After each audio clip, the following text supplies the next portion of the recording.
todos nós? Amém. Podemos sentar-nos. Peço permissão para tirar a nossa aqui, viu? Glória a Deus. Estou feliz de estar com os irmãos uma vez mais, a convite do nosso pastor e amigo, pastor Valdir, com a aquiescência do pastor Gomes. É um prazer estar com os irmãos. Também na companhia de meu pastor José Graciliano e de nosso presbítero Delcio, que também está aí. Feliz de ver o presbítero Delcio aí também, né? E os demais companheiros, pastor Alvim, nosso irmão, a nossa irmã Elma também está aí. Glória a Deus. Meus irmãos, confesso que eu estou aqui hoje com um pouco de debilidade. Os irmãos vão me ver aqui de vez em quando me contorcendo. Eu estou me recuperando de uma outra crise no nervo ciático, mas Deus vai nos dar graça em nome de Jesus. Te convido a uma leitura bíblica do livro do profeta Jeremias, capítulo número 48, versículos de 3 a 7. É um texto conhecido. 48 de Jeremias, versículos 3 a 7. Depois nós vamos ler o capítulo de número 17. Nós vamos retornar, né, ao capítulo 17.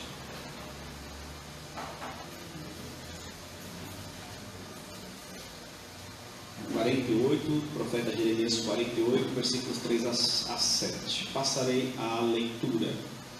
Voz de grito em Horonaim, ruína e grande destruição. Está destruída Moabe. Seus filhinhos fizeram ouvir gritos, porque pela subida de Luite eles irão com choro contínuo, porque na descida de Horonaim os adversários de Moabe ouviram um lastimoso clamor. Fugi, salvai a vossa vida, e sereis como a tamargueira no deserto, porque por causa da tua confiança nas tuas obras e nos teus tesouros, também serás tomada, e Quemos sairá para o cativeiro, os seus sacerdotes e os seus príncipes juntamente. Amém. É um texto profético em que Jeremias está profetizando. Ele começou no capítulo de número 45, ele começou a falar com Baruque, seu amigo Baruque, Deus falando com Baruque que não era momento dele estar pleiteando coisas grandes num momento em que estava por haver guerras.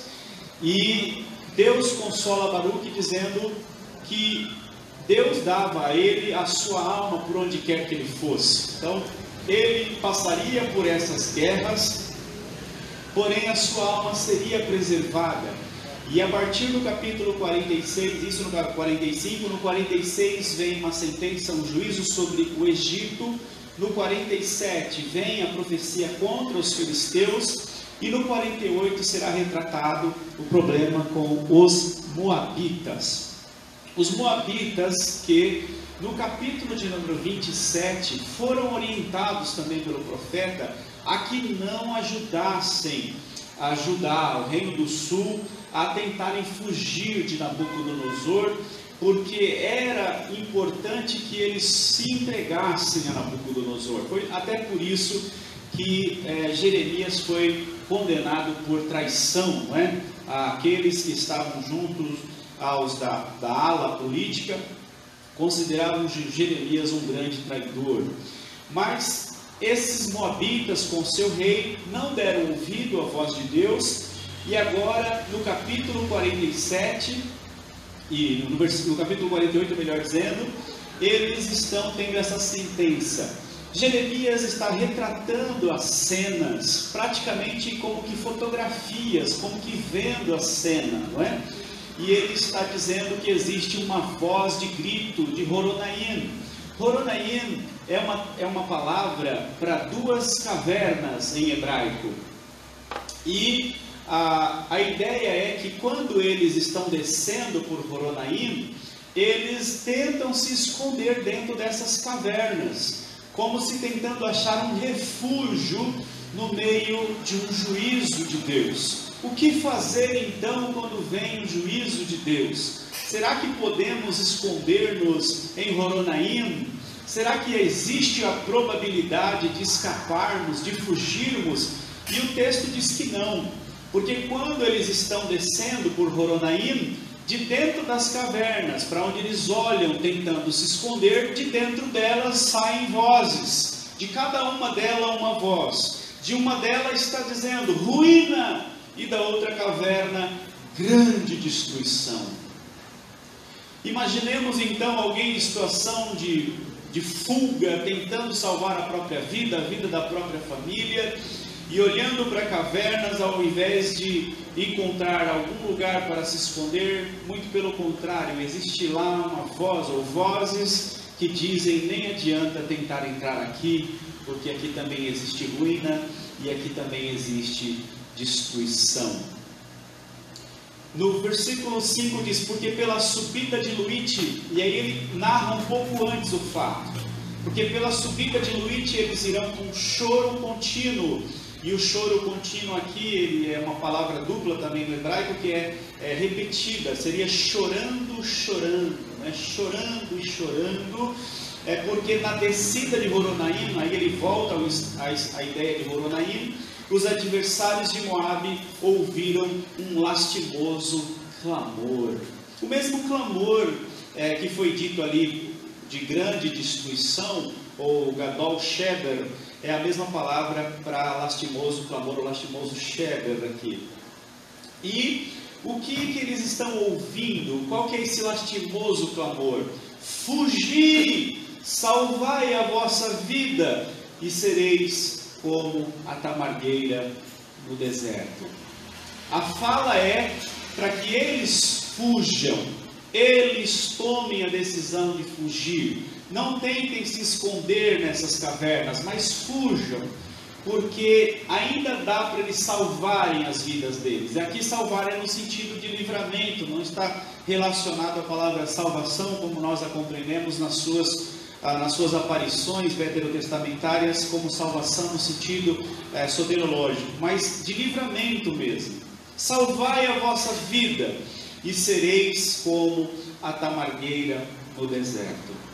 Bom, quando ele diz que eles podem ser como a tamargueira no deserto, é para onde nós rumamos, indo para o próximo texto também. Porque existe uma probabilidade de salvação, de fuga, mas de que maneira? Vivendo como uma tamargueira no deserto. A tamargueira é um arbusto que vive no deserto mesmo com pouca água, e se orgulha disso, não é? Ela não precisa de muita água, ela desce suas raízes profundamente no solo, até 60 metros às vezes, para alcançar lençol freático, e ela então acaba fazendo uma espécie de purificação do sal absorvido, que passa para suas folhas. E as suas folhas, quando caem, elas acabam destruindo tudo ao redor por onde elas caem. Ou seja, é uma árvore orgulhosa de que consegue viver em lugar desértico por muito tempo, com pouca água. É o orgulho dessa planta. E para que ela serve? Ela serve para abrigo de chacais, de leões, não é? Os leões costumam ficar debaixo desses arbustos no deserto, pois às vezes são o único lugar de sombra existente em quilômetros de distância. Então, há um orgulho da tamargueira no deserto em ser um arbusto que sobrevive ao calor causticante, a pouquíssima água, e que também serve para ser aninhado ali a animais e chacais ou leões também. Versículo 7: porque por causa da tua confiança nas tuas obras e nos teus tesouros também tu serás tomada. A questão está relacionada com confiança, não é? Confiança, por causa da tua confiança nas tuas obras. Aqueles que não ouviram a exortação do profeta, no capítulo de número 27, a se renderem a Nabucodonosor, confiaram na sua própria força, e agora estão recebendo juízo justamente porque não quiseram ouvir a voz de Deus. não ouvindo a voz de Deus, agora a única solução é viver soberbamente como a tamargueira no deserto. Infelizmente, muitas pessoas, não querendo precipitar-me na aplicação, mas infelizmente muitas pessoas são assim, não ouvem a voz de Deus que fala, não querem ouvir os conselhos do Altíssimo, que sabe de todas as coisas, não é? E às vezes vão em frente mesmo ouvindo o não de Deus e acabam aceitando viver solitariamente no deserto, solitariamente sobre o sol causticante. Às vezes não conseguem mais ouvir a palavra de Deus e se orgulham de viver com pouca água, com pouca palavra, e eles se sentem corajosos, sobreviventes, resilientes, como uma tamargueira no deserto. E às vezes a gente procurando alguma informação sobre a tamargueira, a gente encontra até alguns obreiros na internet fazendo exegese de forma errada do contexto, porque o texto não está elogiando aqui como se fosse bom o crente ser como a tamargueira. Muito pelo contrário, nós começamos o texto justamente falando dos moabitas e não dos moradores de Judá. Por quê? Porque é um orgulho, é uma jactância de alguém que acha que pode sobreviver sozinho, alguém que se fecha no seu mundo, achando que não precisa de mais ninguém, está salvando a própria vida, tentando não sucumbir e causa mal em torno de onde vive. Ele até suga alguma água do solo com muita força, com muita violência, mas quando começam a cair as suas folhas, quem estiver por perto morre. Começa a desenvolver folhas, o seu fruto é muito raro, mas as suas folhas são cheias de sal, e por onde elas caem, elas trazem também morte. Nós não devemos ser como a tamargueira no deserto. Deus não nos chamou para sobrevivermos como uma ilha. Nós não somos uma ilha. Nós somos chamados para ser uma grande nação. Louvado seja o nome do Senhor.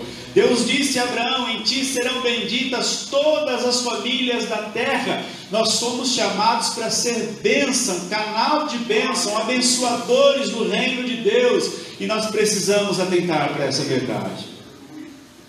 Bom, nós indo então, voltando, retrocedendo ao capítulo agora de número 17, do versículo 1 ao 10,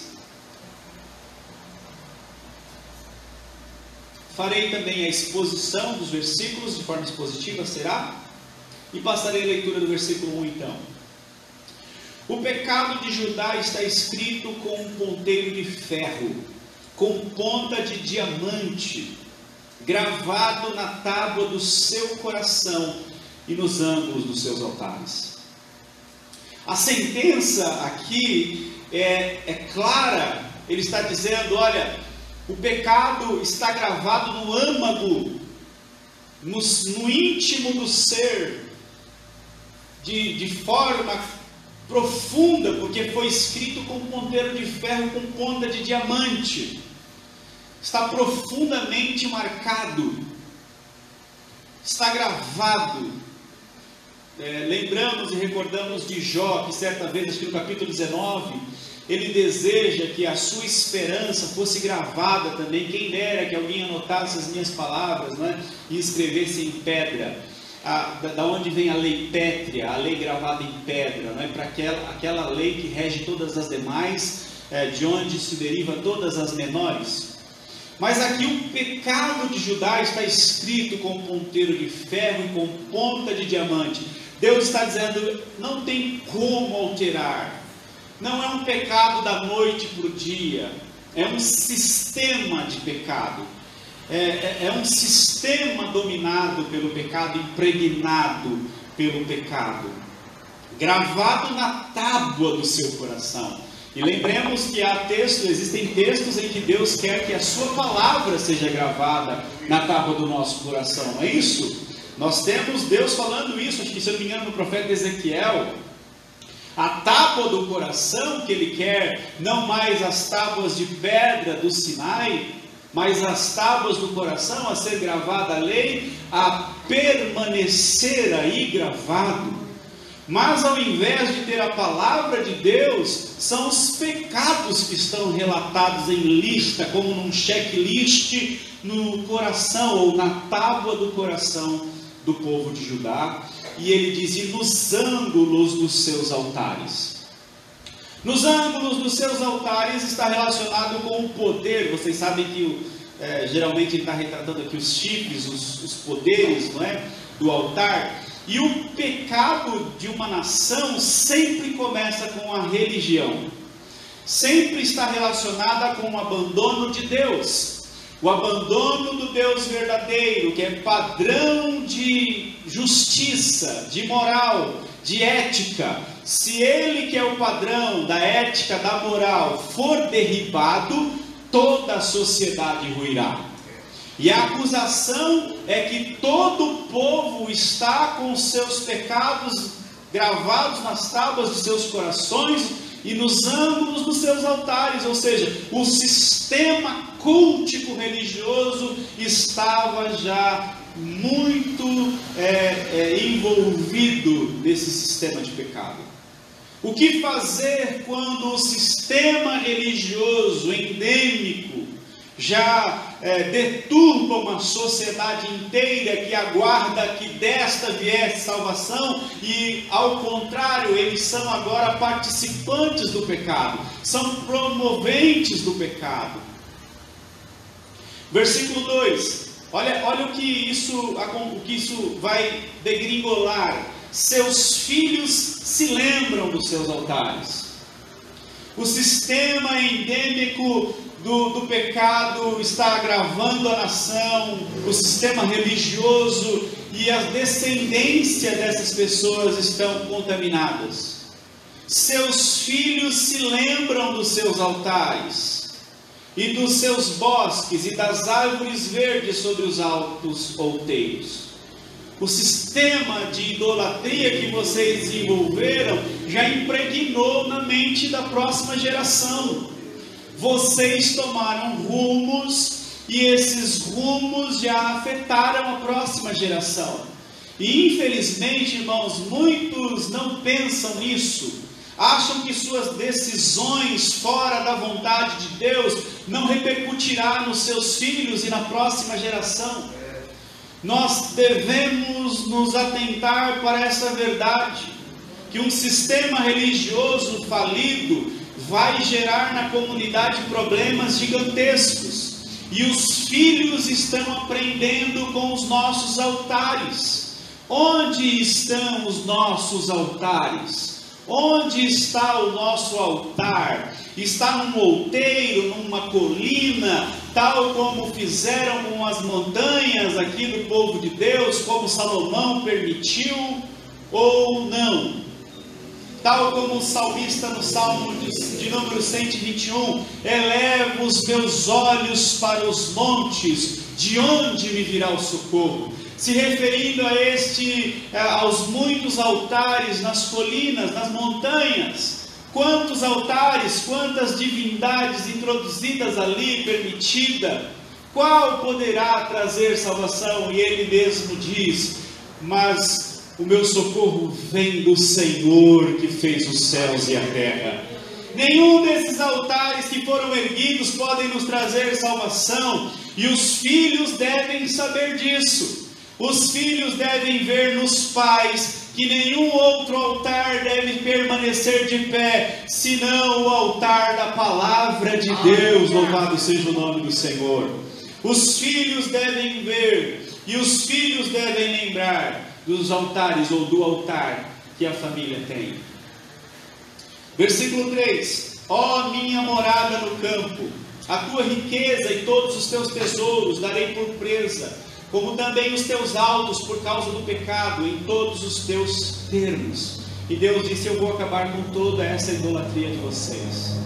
Toda essa riqueza que vocês têm por riqueza será destruída, eu darei por presa. E o versículo 4: assim por ti mesmo te privarás da tua herança que te dei. Que sentença, irmãos! O profeta está dizendo: foram vocês que escolheram isso. Vocês, por vocês mesmos escolheram isso. Não sou eu, não está relacionado a mim. Isso é um caminho que vocês escolheram. Assim por ti mesmo te privarás da tua herança que te dei. Tudo quanto eu prometi, vocês se privarão, e não é por causa de qualquer divindade, mas é por causa de vocês mesmos. Os deuses nada são, mas vocês escolheram este caminho. A sentença era essa: nós somos responsáveis pelos nossos atos, as nossas escolhas e as nossas ações. Nós somos fruto daquilo que escolhemos. E há um livro até escrito que diz que nós somos aquilo que adoramos. Nós estamos colhendo dos frutos, daquilo que semeamos, das nossas escolhas. E nós devemos entender isso, que pode chegar um momento em que podemos ouvir que é por causa de nós mesmos que nós privaremos a nossa herança.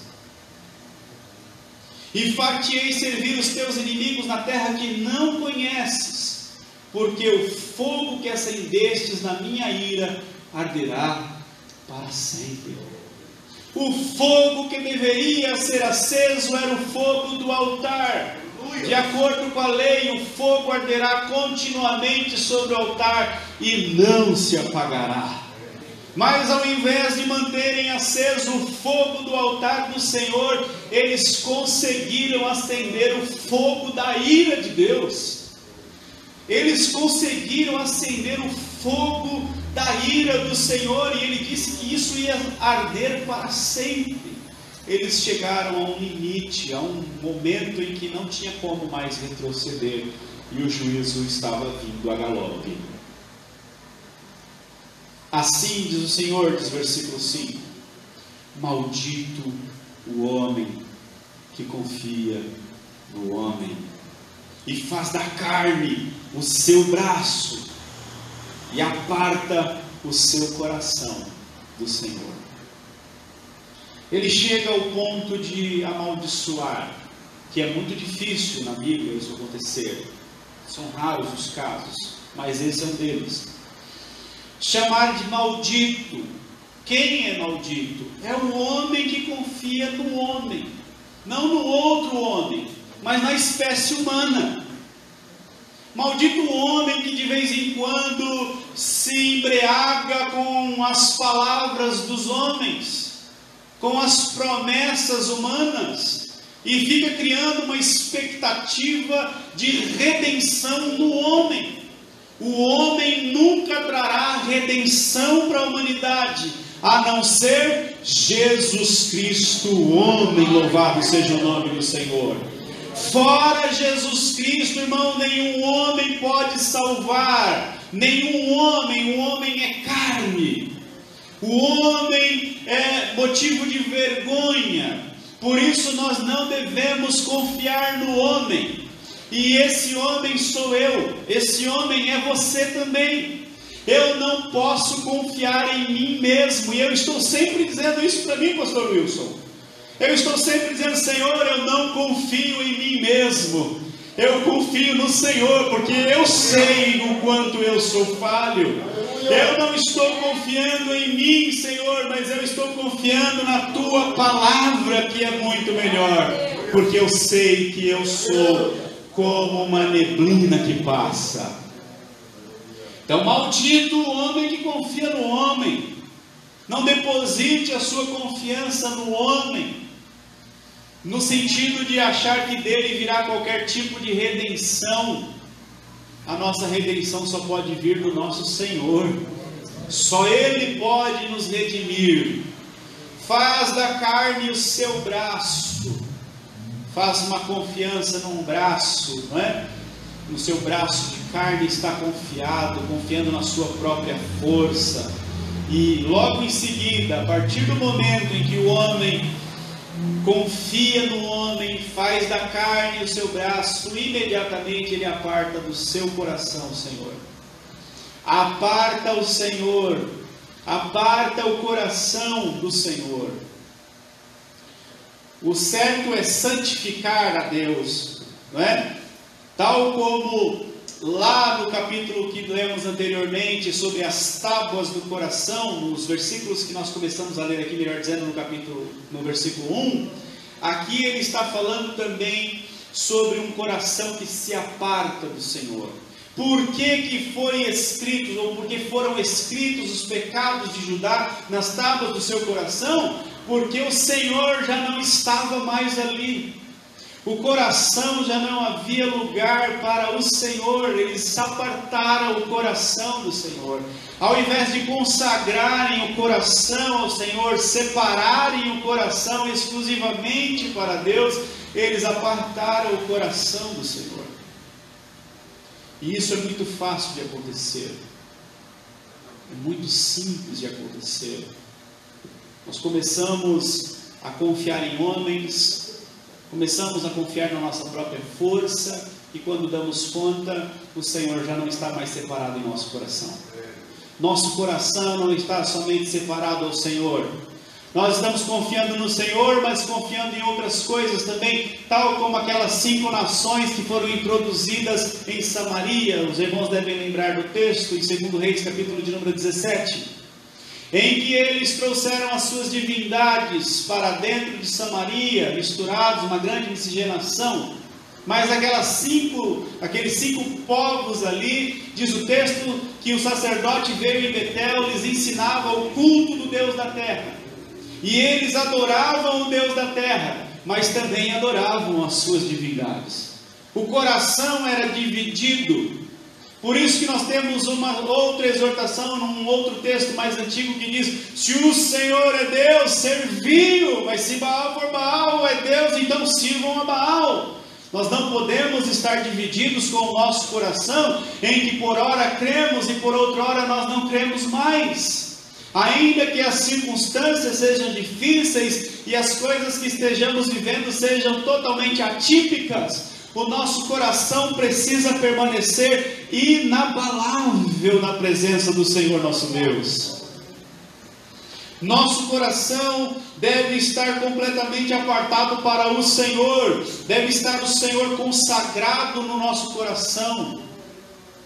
O Senhor deve estar permeando as intenções do mais íntimo do nosso ser. A Ele deve ser a consagração do nosso coração. E aí ele diz no versículo 6, o que acontece? Que tipo de comparação se faz com esse ser que conseguiu fazer tudo isso? Confiar no homem, fazer do braço, da sua carne o seu braço, e apartar do seu coração o Senhor. Versículo 6 diz: porque será como uma tamargueira no deserto.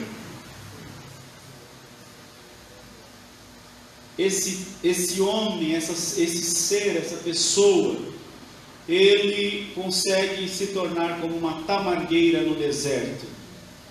Não sentirá quando vem o bem, antes morará nos lugares secos do deserto, na terra salgada e inabitável. Todo aquele que se aparta do Senhor, quando começa a dar atenção somente às suas intenções, aos seus desejos, às suas autoafirmações, vai apartando o seu coração do Senhor, e dali a pouco ele vai se isolando e vai se tornando tamargueira do deserto. Vai se contentando em viver assim, em ser assim.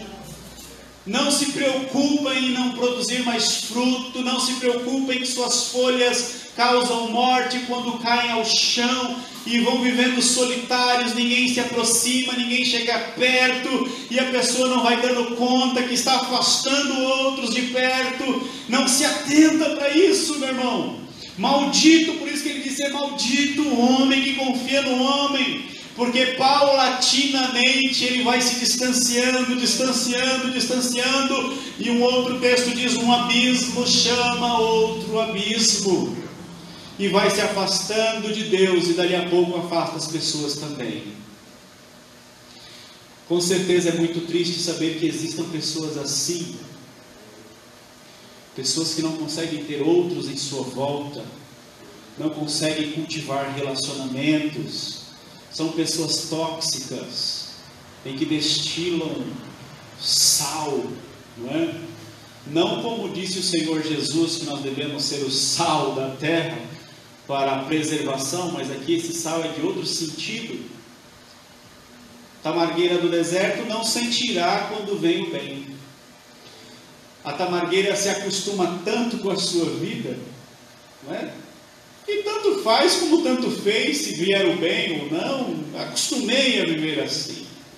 Entra ano, sai ano, a mesma amargura, a mesma sequidão, e vai vivendo assim, não vê o bem vir, não sabe distinguir mais o que seja bem, se enclausurou, se fechou em si mesmo, debaixo de suas próprias folhas, vai vivendo nesse deserto. Que Deus tenha misericórdia de nós, irmãos, e nós estejamos abertos para ouvir a voz do Senhor nosso Deus. Louvado seja o seu santo nome, aleluia. Oh, glória a Deus.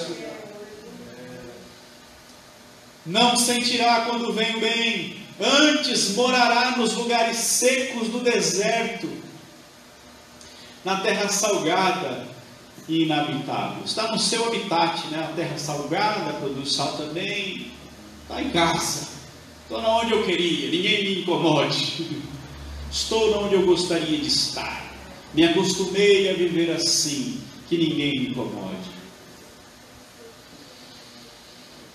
Continua o texto dizendo: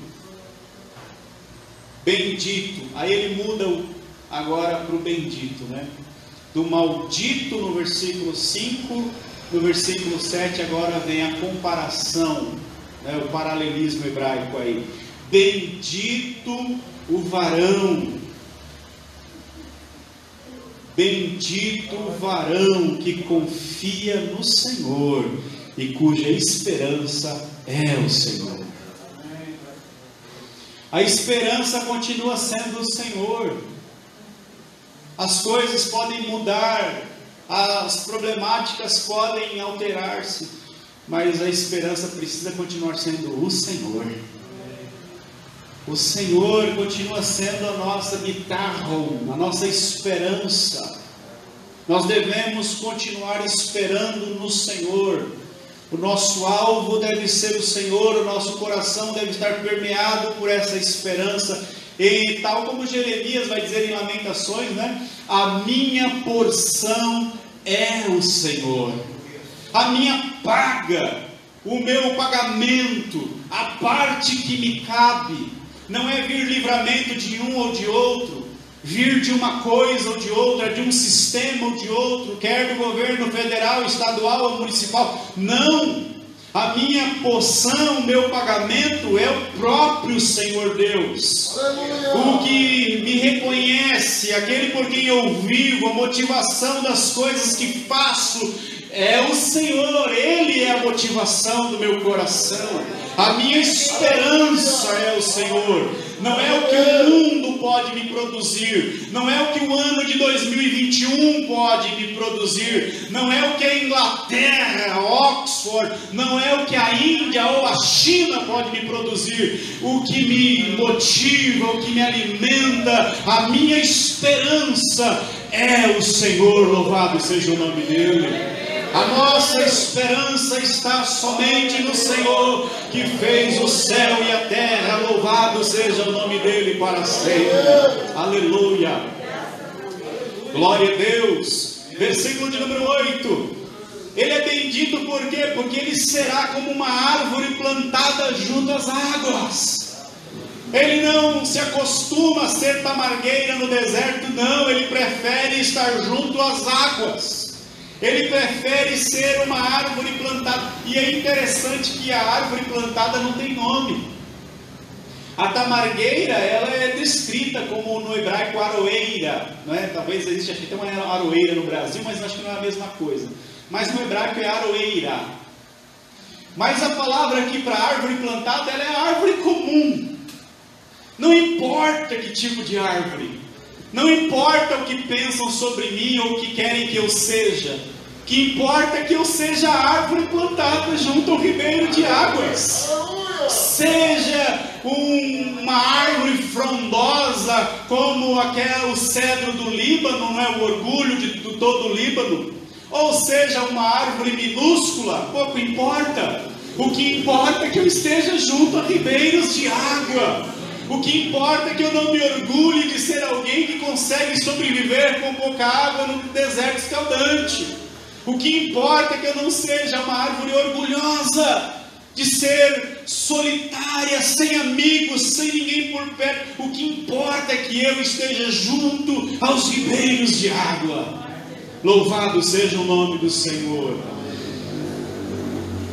O orgulho da tamargueira era aprofundar suas raízes às vezes a 60 metros. Essas aqui não, eu prefiro ficar perto do ribeiro. Não, é muito bonito se aprofundar aí por dentro dessas terras secas, mas eu não, eu prefiro estar junto aos ribeiros de água. Junto às águas, que estende as suas raízes para o ribeiro, e não receia quando vem o calor, mas a sua folha fica verde, e no ano de sequidão não se afadiga, nem deixa de dar fruto. Não se corrompe, seja por qualquer vírus, seja por qualquer pandemia, seja por qualquer crise financeira, seja por crise imobiliária, seja por crise na saúde. Ele está plantado junto a ribeiros de água, e ele não receia quando vem o mal, porque ele sabe que as suas raízes estão lá tocando a água, eles estão tocando a água, está junto das águas. Não há qualquer problema se vier o calor, pode vir o calor que for, não se afatiga e não se deixa de dar fruto. Enganoso, versículo 9 para encerrarmos: enganoso é o coração do homem mais do que todas as coisas, e perverso, quem o conhecerá? Isso é uma exortação para nós. Outro versículo diz: sobre tudo quanto se deve guardar, guarde o teu coração, porque dele procede a saída da vida. Nós devemos prescrutar o nosso próprio coração, irmãos, porque ele é enganoso. Ele costuma confiar naquilo que nós não fomos ensinados na palavra, a buscar refúgio que não em Deus. Por isso que ele está dizendo: enganoso é o coração. Judá será levado cativo justamente porque enganoso é o coração. Os pais trouxeram a idolatria para as montanhas, os filhos aprenderam a idolatria. Toda a geração estava perdida. Por quê? Porque enganoso é o coração. Não, eu sei o que eu estou fazendo, eu sei o que é melhor para a minha família, eu sei aonde eu estou enviando os meus filhos, eu sei o que eu estou fazendo com a minha casa. Orgulhoso, jactancioso, não ouvindo a voz de Deus, e pondo os filhos a perder, e a palavra de Deus dizendo: é melhor ouvir. Enganoso é o coração do homem, não confie no seu próprio coração, ele é enganoso mais do que todas as coisas, ele é perverso, quem o conhecerá? Desesperadamente corrupto, inclinado para as coisas baixas, inclinado para a vileza. Portanto, meus irmãos, não confiemos no homem, não confiemos no nosso coração, não confie nas suas emoções, não confie no seu sentimento. Nós devemos confiar na palavra de Deus. A palavra de Deus, ribeiro de água para a nossa alma, junto à palavra de Deus, junto a Jesus, que é o verbo de Deus encarnado. Ele disse: se vocês permanecerem em mim, vocês produzirão muitos frutos.